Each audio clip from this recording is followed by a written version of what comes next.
Assalamualaikum warahmatullahi wabarakatuh. Perkenalkan, nama saya Muhammad Bastian. Saya lahir di Kota Serang 2 Juni 2000. Saya tinggal di Kampung Desa Tirtayasa, Kecamatan Tirtayasa, Kabupaten Serang, Provinsi Banten. Alhamdulillah, saat ini saya berkesempatan untuk berkuliah di Universitas Primagraha, tepatnya di Kota Serang, dengan mengambil program studi pendidikan jasmani, kesehatan, dan rekreasi. Pada kesempatan kali ini, maksud dan tujuan saya untuk membuat video untuk memenuhi syarat tugas UAS mata kuliah dari pendidikan bahasa Indonesia. Ada banyak kegiatan yang senang saya lakukan, baik itu di rumah, di kampus, maupun lingkungan masyarakat.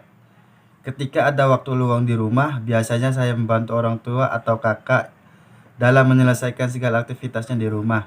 Terkadang saya juga jogging sendiri di pagi hari untuk menikmati udara segar. Selain itu, kalau saya sedang bosan, maka di waktu luang saya diisi dengan bermain game dan bermain sosial media sambil rebahan di kamar. Kemudian jika di kampus, biasanya saya mengikuti trofeo atau ajang perlombaan sepak bola dengan tim kampus, mengikuti berbagai UKM di kampus, baik itu organisasi eksternal. Sedangkan ketika di lingkungan masyarakat, saya biasanya mengikuti berbagai perkumpulan dengan lembaga masyarakat di Desa Tirtayasa dan selalu ikut serta menjadi bagian dari acara yang diselenggarakan di lingkungan Desa Tirtayasa. Dari sekian banyaknya hobi yang saya sukai ialah bermain sepak bola. Sepak bola merupakan hobi favorit saya berawal saya ketika umur 7 tahun. Saya menyukai permainan ini karena saat itu ayah saya selalu menonton sepak bola di TV. Kemudian saya pun ikut menonton bersama dengan ayah. Dan kelamaan saya pun tertarik dengan permainan sepak bola untuk mencoba bermain pula. Ketika saya masih kecil, saya mengidolakan pemain sepak bola yang bernama Cristiano Ronaldo, yang biasa dikenal CR7 atau CR7, yang berasal dari Portugal. Kenapa saya mengidolakan dia? Karena CR7 memiliki wajah yang tampan dan tubuh yang atletis. Selain itu, CR7 mempunyai skill-skill yang mumpuni kelas dunia, yang sangat luar biasa di atas rata-rata pemain sepak bola dunia. Oleh karena itu, saya juga menjadi termotivasi gitu untuk bisa menjadi seperti CR7 dan ingin bisa mempunyai skill sepak bola hebat juga. Semenjak itu, hampir setiap hari saya bermain sepak bola di halaman rumah bersama teman-teman sekitarnya, dan biasa juga main di kampus. Saya masih kurang mumpuni dan jarang mencetak gol, akan tetapi saya masih terus bersemangat dan pantang menyerah sampai saya bisa bermain sepak bola dengan hebat. Dan sampai sekarang pun saya sangat menyukai olahraga tersebut. Walaupun olahraga sepak bola dikatakan sebagai olahraga yang keras karena sering terjadi benturan fisik antar pemain yang dapat menyebabkan cedera dan emosi. Hal itu tidak menyurutkan motivasi saya untuk terus bermain sepak bola. Dikarenakan dalam suatu pertandingan sepak bola, setiap pemain harus memiliki rasa sportivitas yang tinggi. Sehingga hal-hal seperti berbenturan fisik yang keras ataupun keributan atau emosional dapat dihindari dari kita.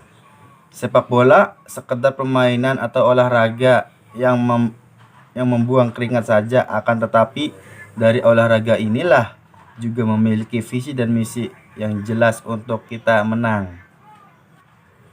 Dari hal itu kita bisa belajar bagaimana menjalankan misi yang direncanakan, seperti formasi yang digunakan, strategi yang diterapkan, dan lain-lain dalam mencapai visi yang telah ditetapkan, yaitu kemenangan.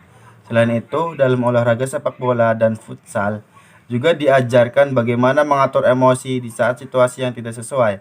Banyak sekali pelajaran yang bisa diambil dari olahraga sepak bola. Saya menyukai sepak bola ini karena sepak bola harus memiliki kerjasama atau kekompakan yang baik. Karena memang permainan ini merupakan permainan yang membutuhkan banyak orang. Oleh karena itu, kita perlu kerjasama tim yang baik sehingga akan memberikan kemenangan. Sedangkan kerjasama yang buruk akan memberikan kekalahan. Selain itu, dalam olahraga sepak bola juga dibutuhkan strategi matang yang bisa mematikan strategi lawan, di mana strategi yang ampuh akan memberikan permainan terbaik dan kemenangan. Sama halnya dalam kehidupan sehari-hari, bahwa kerjasama dan strategi itu sangat penting. Kerjasama yang baik dan strategi yang matang akan memberikan hasil yang optimal. Dari analogi tersebut, dapat saya pastikan kalau sampai sekarang saya sangat menyukai olahraga sepak bola itu. Saya sendiri mempunyai klub favorit dari sepak bola, yaitu dari kelas Eropa yang berasal dari Liga Spain atau Liga Spanyol. Klub favorit saya yaitu Real Madrid. Saya suka di dalamnya itu dihuni banyak pemain bintang kelas gitu. Selain dari pemainnya, saya juga suka dengan gaya bermain bola-bola pendek dengan penuh skillnya. Namun, ada beberapa kendala yang harus saya melalui dari tidak ada dukungannya dari orang tua. Pada saat itu, saya merasa terbeban untuk mengembangkan hobi saya dengan mengikuti SSB atau sekolah sepak bola karena dilarang keras dan tidak mengizinkan saya dan tidak mendukung hobi saya sepak bola. Dan saya sangat mengerti apa yang dimaksud orang tua. Mengapa mereka tidak mengizinkan saya untuk bermain sepak bola?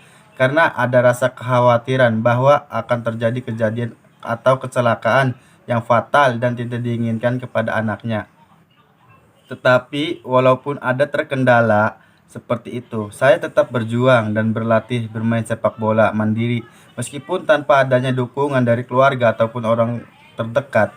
Karena saya yakin saya pasti bisa melewati berbagai tantangan dan hambatan jikalau saya terus berusaha dan rutin bermain sepak bola dan meningkatkan skillnya serta pantang menyerah.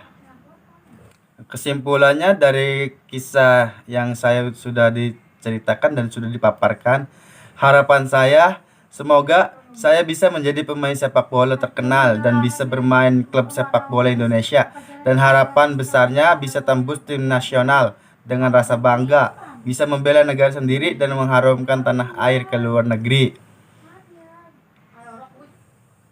Inilah saya Muhammad Bastian dengan hobi saya yang ditulis dari kisah diri saya sendiri dan sudah saya ceritakan oleh saya sendiri juga. Terima kasih bagi yang sudah meluangkan waktu untuk mendengarkan, untuk menyimak dari kisah cerita saya. Kurang lebihnya mohon maaf. Wabillahi taufik wal hidayah. Wassalamualaikum warahmatullahi wabarakatuh.